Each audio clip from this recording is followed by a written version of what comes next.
Today we're going to be showing you how to remove the stop-start switch from the BS300. Before undertaking any maintenance on a machine, first of all unplug from the main supply. The switch has two fixing screws, one top and one bottom. First of all, remove these two screws.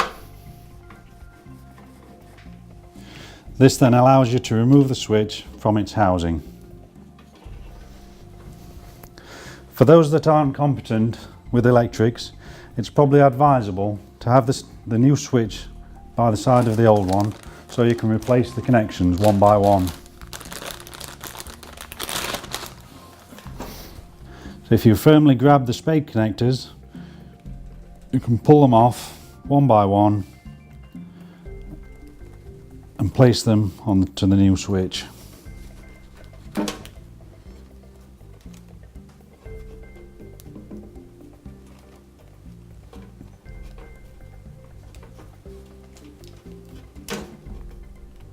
Always make sure that the connectors are firmly pushed onto their spade.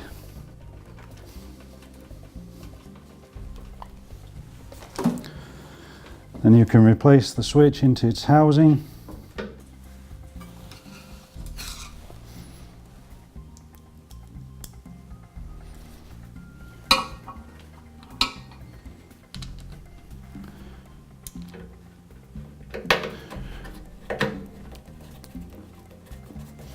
Replace the screws.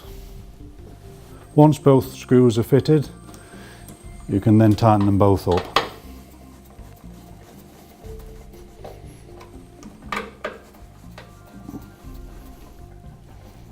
And there's your switch replaced.